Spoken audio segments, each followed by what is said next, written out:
Hello guys, welcome back. This video we're going to be talking about living like a king for a single day or a single night. I recommend a day so that you can get the most out of it. Just a little side note, this isn't a brand sponsor. Nice little vegan wine. It's organic vegan wine, tastes delicious, can't tell the difference. It's beautiful. I actually think it boosts testosterone. So, didn't want to knock it. I actually think it boosts testosterone. So, I'm not recommending to drink it every day, but if it is going to be your choice of drink, then crack on, just find a vegan. Let me tell you what it's called actually. It's the Vieira Shiraz Merlot. It's a South African wine, really nice, from 2019, not that exotic. But yeah, I had a glass, it's really, really nice. But live like a king for a day. Now, I've been imploring people to do this for so fucking long, and nobody does it, which I understand, right? Because I'm telling you to spend a huge chunk of money, which you might not have yet, and I don't recommend you to do that. I recommend you to spend around about 10% of your income. So if you've got 10 grand, spend 1,000, 20 grand, 2,000, 50,000, 5,000, right? And it sounds stupid because I'm always telling you guys to save. I'm always telling you guys to do the smart decision, to invest, etc. Don't spend money on shit. But I'm telling you guys, you will not forget this one night for the rest of your life. Now, I'll tell you the story that I had. My old mentor, who I thank to this day, I don't speak to him, we're not friends, but I guess we'd be civil, but I thank him mentally to this day for what he did for me. So he took me and my best friend at the time to Paris. And it was just crazy from minute one to the day we went home, which is actually a day later because we missed the plane. So we had to, long story short, okay, I'll run through it. So we get to the airport in Paris, just crazy. It's just like, there's nobody on this plane. There's like, I'll start here. There's nobody on this plane. There's like 2 or 3 of us on this plane. And we're just like, what the hell is going on? So the plane is super light. It's like a Wednesday at like 10 a.m. in the morning, 11 a.m. So we're like, all right, yeah, fuck it. It's a nice little flight. We've got like a stewardess each serving us. So we're like, this is crazy. This is like first class and we don't even need to pay for it. The flights are like £25 each. It's nothing. I sit down. I'm reading this Nietzsche book. I'm trying to fly through it. I'm just thinking, okay, it's a fucking tough read, Nietzsche, right? But I'm trying to flick through it. I'm reading through. I'm looking at honestly, within about 10 minutes of taking off, the pilot was like, okay, everybody fold their trays up. We're going to land. I was like, what the fuck are we landing? In a random field or Paris? What the hell are you talking about? And we land and it's still, the weather's exactly the same. It smells the same. You go to a different country and there's different heat. There's different, it smells different. It tastes different. Do you know what I mean? But it was exactly the fucking same. And we timed it and it was something like 32 minutes. And then it turns out it was the fastest flight ever from London to Paris, and or the UK to Paris. Sorry, I've left my window open actually, bear with me. So it's the quickest flight ever from the UK to Paris. And we're already thinking, shit, this trip has got off to one crazy start. And we just had this massive tailwind which just pushed us there, which seemed like fate. So then we land in Paris, whatever, we get in this taxi.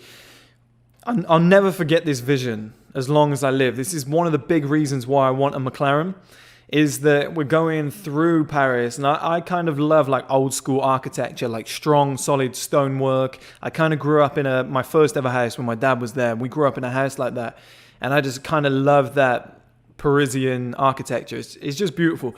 And we got to this kind of crossroads, and from left to right, I'm bearing in mind, one friend sat there, and we're in the back of this taxi. I'm in the middle, so I've got this kind of panoramic view, if you could, in a car from left to right. And the car, I think it's the McLaren that's on the front cover of the Forza Motorsport game years ago, the orange one. And it just went like this, from left to right. And with all those beautiful buildings and stuff, I was like, that will stay in my mind forever. I want that car. I want to drive it through Paris. I want to be dressed to perfection with a beautiful woman on my side with some great music playing. And that just kind of gave me that buzz to begin with. And I'll talk about this at a later date, like the motivating factors for men. They're completely different and we shouldn't be ashamed of them. We should actually embrace them and use them to propel us forward. And I'll talk about that in a separate video. But living like a king for a day. So we go through Paris, we get to our hotel. Our hotel is like a suite. It's got, bearing in mind, my mentor ran I Like Girls Daily, was rich as fuck. Real smart guy, managed to achieve a lot in life. And he just paid for this crazy suite. I was like 21 years old, and we had like, I think it was a 2 or 3 bedroom. I think it was a 3-bedroom suite with a balcony in Paris. And it was big. It was really big. It was like twice as big as the house I'm in now, which was crazy for like a suite. And we just started drinking, started getting ready, you know, put all our nice clothes on, whatnot. And the plan was to go and watch Kanye West. That was the plan. And it was in the Louis Vuitton studio, and there was only 300 people in there at one time. I think it might have been less, but has like a capacity of 300 people. So we go in there, there's maybe 150, 200 people, and it's just cram-packed, you know. He comes out on stage and it's just cram-packed. Everybody's just right there. And he is probably, by the time I got to the front, if I could stretch out my hand, it was as close as my hand is now to that camera. And we ended up touching him and stuff like that. And bearing in mind I was 21, I was gassed off that. It was really exciting. From going from like a small town in Gloucestershire to kind of shaking hands with Kanye West in Paris, it was insane. Especially on a Wednesday night. And that's, you know, most people get buzzed about a Friday and a Saturday. People forget when you get rich, it's a Monday, it's a Tuesday, it's a Wednesday, Thursday. You know, you can do it on different days. On a Sunday night, whenever everybody else is getting an early night, you can fly to Las Vegas and have the night of your life. Like, it's just completely different. And I actually recommend this when you try and live like a king, is to do it on like a Monday or Tuesday, because it's a lot cheaper and you'll feel different to everybody else, okay? But do it in a city that's always busy, it doesn't matter what day of the week it is, okay? So, this is all going on. He's singing Wolves and all these different songs, and it's just crazy. And it's kind of, I think it's Life of Pablo. He's doing the whole album. So then I just kind of look up, and I just see, or I think they started on the right-hand side. So I just look to the right, and I see Kylie Jenner, I think a few of her mates. I don't know who they were. I guess they were famous as fuck. Kris Jenner, you know, Kim Kardashian, whatever. They're just like walking up the stairs, all like dressed nice, whatever. Just looking pretty nice. And you're just thinking, like, that doesn't impress me much, but I'm just thinking, fuck, where am I? What the hell am I surrounded by? And that just left an imprint in my mind. And we're getting drunker and drunker and drunker, like every minute that goes by, we're just drinking like fuck. That kind of concert ends, and we leave, we walk out, we think that's probably the end of the night, we get in a taxi, whatever, we just drive down to, we're going back to our hotel. Now, the thing is, on the way to the concert at the Louis Vuitton studio, I think it is. I don't know what it is. The Louis Vuitton Hall? I don't know. We're on the way there, and we just kind of glide past this place, and we look right, and it's just like the busiest club I've ever seen in my life. In the middle of nowhere, nothing else going on around it, and we're just thinking, what the hell was that place? You know, it's just busy. There's people everywhere. So, you know, on the way back, we stop into this, like, all I can describe as like a abandoned kind of like post-World War II bar that you can imagine from like when the Nazis finally left France and everything was left back to normal. It was just empty, but the kind of culture and history was there. It was crazy. And we're just sipping on these Peronis or Coronas. I can't remember what it was now. Budweiser's. I don't know. I think we were drunk as fuck at that point. And we were just sat there and we're just like, we want to do something else, but there's nothing else. So then we get in the taxi, we drive back to the next point. And as we're driving home all the way back to the hotel, we kind of go past that club again. And we're like, whoa, that was cool. I think we just saw it. That was popping off. So we get out a lot further down the road because the taxi guy just dropped us off randomly. When we're making our way back, we walk through this like stone column, and this guy comes the other way, real posh guy. I don't know where he's from. I think he might have been American or British. I'm not sure. We were like, what's that club like down there where everybody is? Oh, it's shit. It's terrible. It's the worst club you'll ever... I'm getting excited. I want to be there tonight. I'm getting excited talking about it. And he was like, oh, it's shit. It's the worst club ever. I wouldn't go there. There's nothing. The women are all like stuck up, whatever. And we were like, yeah, all right. Yeah, fuck it. Never mind. That's a shame. But we'll try it. We'll have one drink.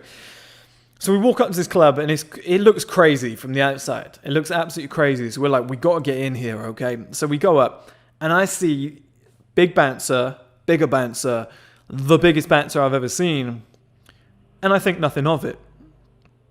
Fast forward 3, 4, 5 years, I see that guy in the UFC. His name is Francis Ngannou.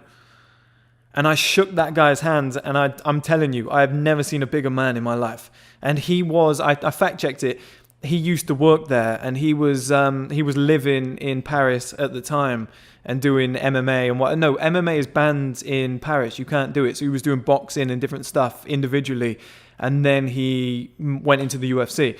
But it was crazy. I didn't know who it was at the time, but it was the biggest guy I've ever seen in my life. And he was so strong. His handshake nearly crushed my hands, and I'm not a small guy. I've got quite a strong handshake according to other people.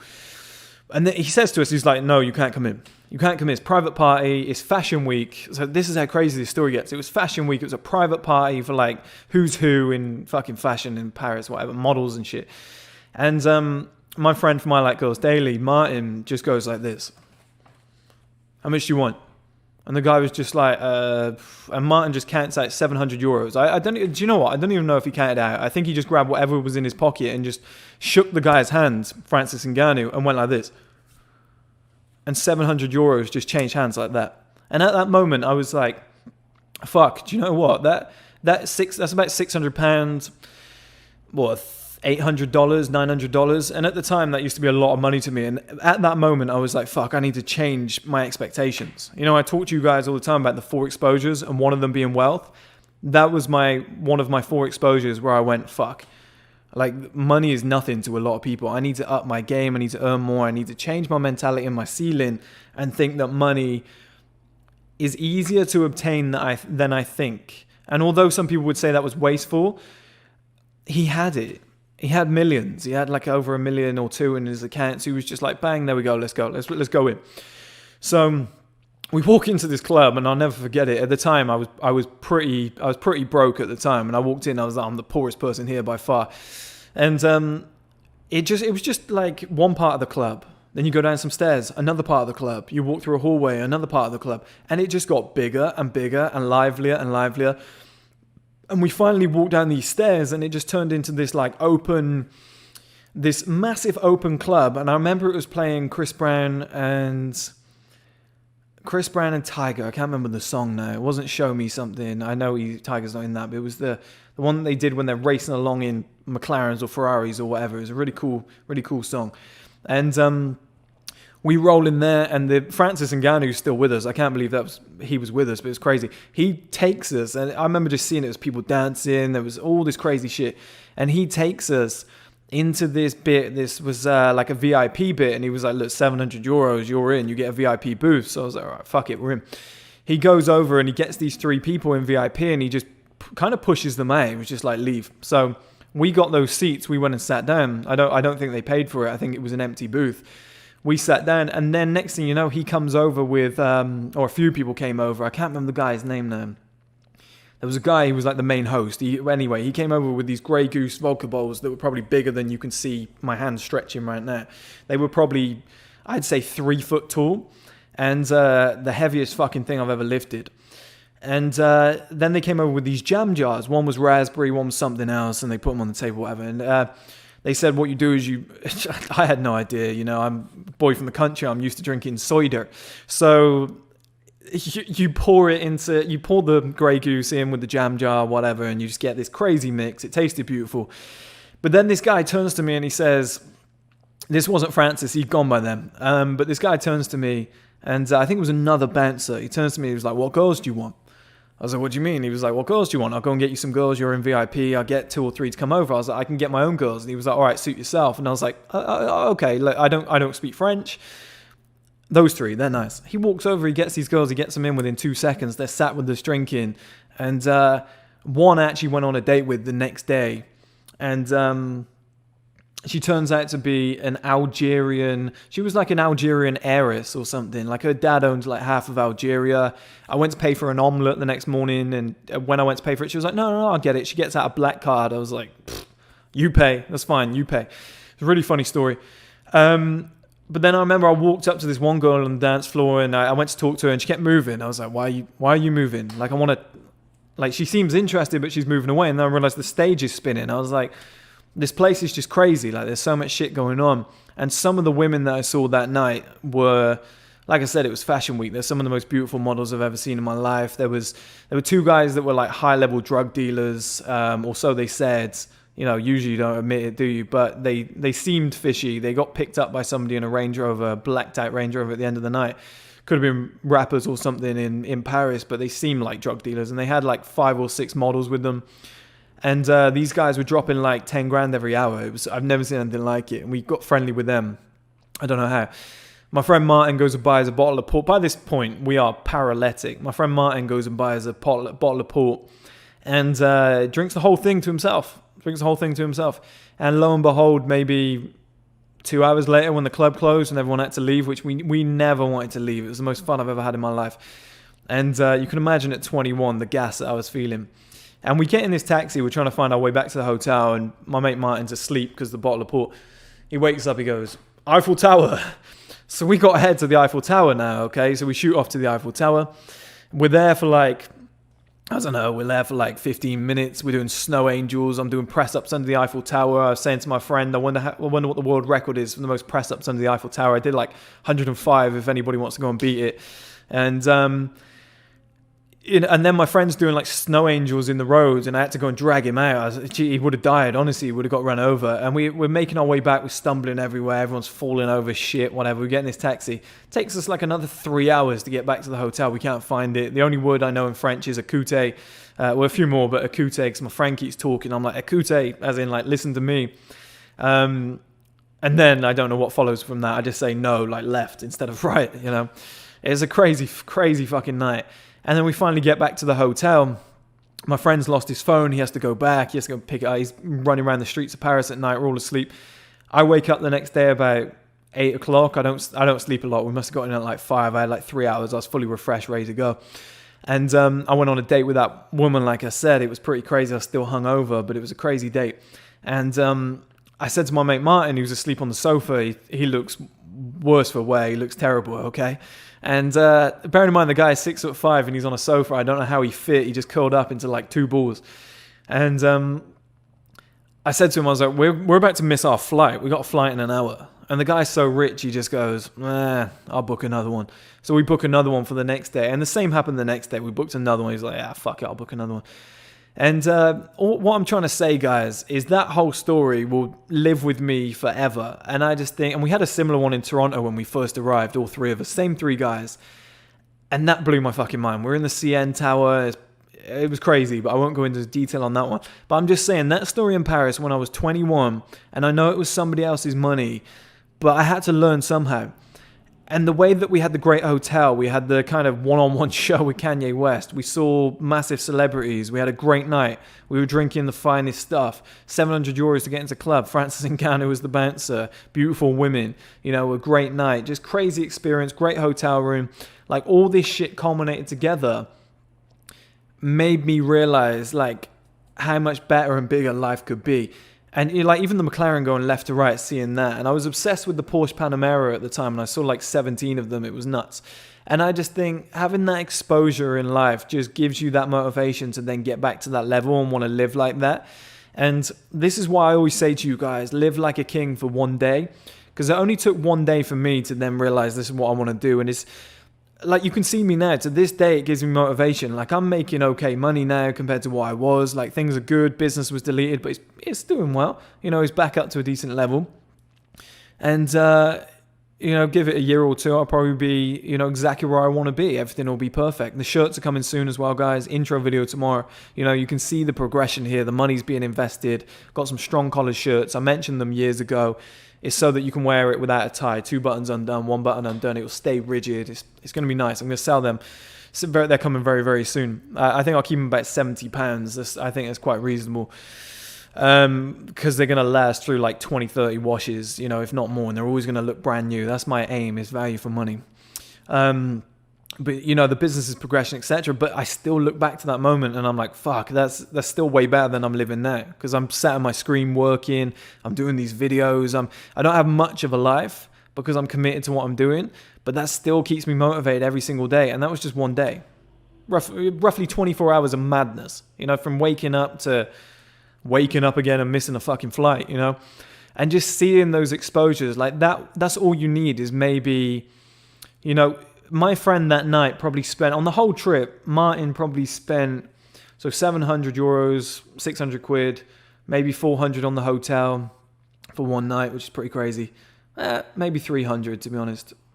And then you think all the beers and whatever, we kind of all paid ourselves, but let's say like 200. We had free vodka and stuff because of the 700 that got us in, flights, etc. I'd say it was maybe, with the tickets for Kanye, maybe 1,500, maybe less, maybe 1,400. But here's the thing, if you've got a factory job or something, which I've had before, guys, and you've managed to save up like 11, 12, 13, 14, 15,000, you should take 1,500, 2 grand, and go somewhere like Paris, Vegas, LA, wherever it might be, wherever is local to you. Amsterdam. Amsterdam's fucking amazing. And I truly believe here, if you've got the spare money, you should definitely get like a suite like we did, like an amazing hotel. You should get an escort or two, or just ask some women to come with you. Just say it's going to be a crazy trip. Do you want to come with us? We're all going to get drunk, okay? Just some beautiful women that you know. They'll always say yeah if you're paying for them, right? Pay for the flights, everything in the hotel. If you can rent a nice car, don't drink and drive, but if you can rent a nice car, fantastic. You know, a lot of them just ask for a big deposit, but it's maybe 200, 300, 400 for the day. You know, if you can rent like a McLaren, a Ferrari or something like that, you know, and drive around and feel like the man, play your music. If you could pay for like a £300-400 suit or something, tailored fitted, and then pay for like entry into a club like 200-300 with VIP, you could have one of the best nights of your life. And like I said, concert, Kanye West, you can go to something like that as well. Like have a look around, fish around, put all these components together. You're going to have the greatest night of your life. And then you're going to go back to normal. You're going to go back to the factory on, I don't know, Monday morning, Friday, whatever it might be, whatever day you choose. That's why I say to you, choose Tuesday or Wednesday, whatever. Wednesdays are usually cheaper for flights and hotels because they're middle of the week. But what's going to happen is you're going to go back to your normal life. You're going to go back to kind of normal women that aren't, you know, a lot of people say, oh, that girl's a 10. She's not a 10, trust me. Until when you see real women, you realize they're 10s. And the woman you thought was a 10 before is maybe a 6, maybe a 5, to be honest. It's crazy how that level, that barometer changes. But you're going to be in the best car, the best hotel. You're going to have the best woman on your arm. You're going to have the best night of your life. You're going to drink a lot. You're just going to have this so unbelievable flamboyant life. And I'm not saying to do that every day once you get rich. But that little feeling, like you're going to suck that in, your brain's going to remember it, and you're not going to want to go back to your normal life, your normal factory job, your office job, your 9 to 5, the types of girls that you're matching on Tinder, you know, all that shit. And that's going to motivate you. And that's why you need to live like a king for one day. One day is all it takes. And then after that, you're going to be so fucking motivated that you are going to work your bollocks off to get back to where you were before. Now, I went on this trip 6 years ago, and I'm doing okay. Like I said, guys, things are going well. There's not a day that goes by that I don't remember at least some little element of that day, and I think, fuck, wouldn't it be nice to just have that life every day if I wanted it? And I'm only 27, and it's like I could have that life for another 23 years comfortably, and then go and do all the family shit and etc. if I wanted to. That's possible. And you just think, some of the stories I've been told by some other people, and like I said, the night that we had in Toronto, etc. It's just insane how you can actually live, and just getting those 4 exposures and just seeing life for what it can be, and somebody with money and how they're living, it blows your mind. And you just plant that seed in your own head, it will drive you fucking nuts until you get back there. And that is the aim, guys, to live one night like a king, so that the rest of your life feels so fucking shit that you work your bollocks off until you get back there. And I guarantee you will work twice as hard, twice as fast, twice as long in order to have that life every single day. And like I said, you don't have to live like that every single day, but just having that option, that possibility. And yeah, there'll be the law of diminishing returns where it won't be as good in the future. But what's wrong with being rich, guys? You know, if you can find something that motivates you to being rich, do it. So that's my story, guys. I hope it inspired a few of you. I hope a few of you take that advice on. Look, I'm encouraging you to spend a lot of money, okay? If you don't have it, please don't spend it. I mean, please don't spend it. If your bills are low and you have 10, 15, 20,000 in your bank account, spend 1,000 or 2. You won't regret it. If you've got like 5,000, 500 might not do it. You know, you probably have to have 10 and above. But if you get to that point, I would say, honestly, just throw 1,000 and enjoy yourself, because that experience will change your life forever and motivate you for a long, long time.